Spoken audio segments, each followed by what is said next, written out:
how much we shit on him. He just seemed to have this twinkle in his eye like he had found religion. Then I had the bright idea. Oh, you had the idea. Yeah, me, fuckface. You're getting a little senile there, Gary. Whatever. It's been so long. Who the fuck knows? Me? Fuck, man. Give it a rest. Anyway, I told him to get in the game. So he took off his shirt and jumped right in like he was playing junior high shirts and skins basketball. Yet another stupid analogy. But I do agree he was a natural. Like he'd been born to be there on the corner, you know? It was pretty magical. Yeah, we knew we had something good, and possibly would be able to exploit his generosity to boot. Yeah, the $5 was just the start. That dude buys his food almost every outing. And if he doesn't, your loser intern does. Still right here. And had been riding my ass about being a better parent, going to school plays and, showing up for war assemblies and shit. I mean, I love my kid and all, but fuck, that shit is boring.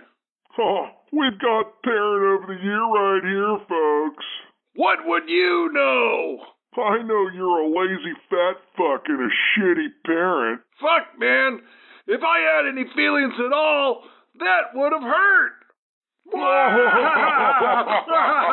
I just love to see your collective sense of humor on full display. It's quite spectacular. Yeah, you're a strange man. How long was it before you utilized Chappy as a surrogate F.U. fat guy? Probably the next time Anne emasculated Gary. Yeah, that was probably it. How did he do the first time?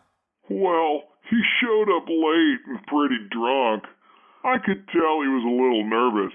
This was the show and not some random improv. This was his real audition, By the end, he was in full swing. I knew then, this is a win-win situation for Gary and me. And what about for Chappy? Who the fuck cares? You can't mean that. He has dedicated years of service to your organization. How come he is not treated with more respect? More respect than what? What Gary and I give each other? Because that's a big fat goose egg. All we do is shit on each other. Why would it be any different with Chappy? Hey, when you come to our show, you better put on your big boy pants. Do you think you will ever promote him to official fuck you fat guys status? What are we? The Army? A Fortune 500 company? There is no promotion, man. There is no organization. These are designations you made up in that fucking fucked up Bob Ross perm-covered head of yours.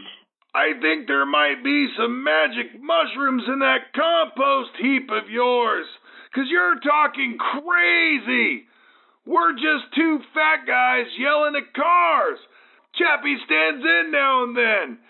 Anything else is of your creation. I have seen the look of adoration in Chappy's eyes when he looks at the two of you. For Chappy and me, it's much more than you describe. Yeah, but here's the thing. In the end, it doesn't matter what you think. This is our gig. We just let you hang around mostly because, like Chappy, you won't go away. Maybe we do have a heart. No. Agreed. How long in advance do you contact Chappy when you need his services? Pretty much day of. Chappy doesn't have much going on, so it's pretty easy to get him. And then there's always the question of will the Justy make it? Gary and I bet on that every time. Oh, and how late he will be. Does punctuality matter that much to you? We may be morbidly obese and yell at cars, but the one thing we both are is punctual. Yeah, that's for sure, man. That shit matters. Your word is your bond. If you say you're going to be somewhere at 9:30 a.m., you'd best be there at 9:20 a.m.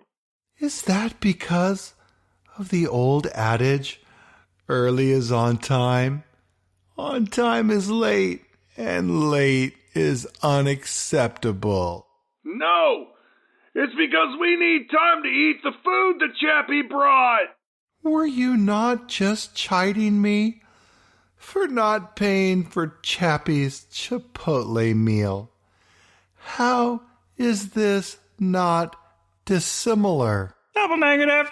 Because we're fucking rock stars, Chappy, and he doesn't know any better. It almost eats at my conscience. Eats. I like what you did there. Thanks. As long as he feeds us, he's got a gig. Moving on. Do you ever have Chappy over to your respective domiciles? Houses. Just say fucking houses. Do you read Roget's Thesaurus on the crapper or what? Roget's Thesaurus? Why, yes. Also, I have a copy of Strunken White's Elements of Style. What makes you think anyone cares? Okay. Do you ever have Chappy over to your houses? Fuck no. He's got hygiene issues. It might be connected to his drinking now that I think about it. Man, that Subaru Justy of his smells like dog shit. I mean, no amount of tree air fresheners could put a dent in that rolling sewer. I'd have to air out my house for a week. Have you ever addressed his salutariness issues with him? Salutaria what? What the fuck does that word even mean? Well, it means cleanliness. Then why don't you just say that? Yeah, go ahead. Say it. Oh, bother. Okay then. Cleanliness. See? That wasn't so hard. Let's see here. No, we've never said anything to him. And why would we? Our gig is exclusively open air. As long as we make sure we're upwind from him, we're golden. I have just one more question for you today. Well, I guess they stayed true to their word. I'll have to save my question for another day.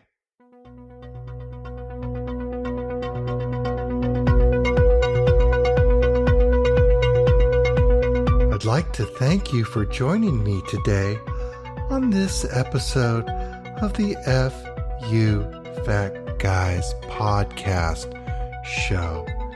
If you would like to reach us, please call 818-641-5290. Or you can write us at admin@fufgpodcast.com. Please visit our website, www.fufgpodcast.com.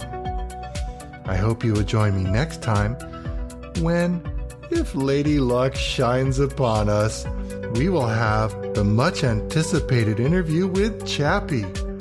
Until then, thank you and have a great one. See you next time.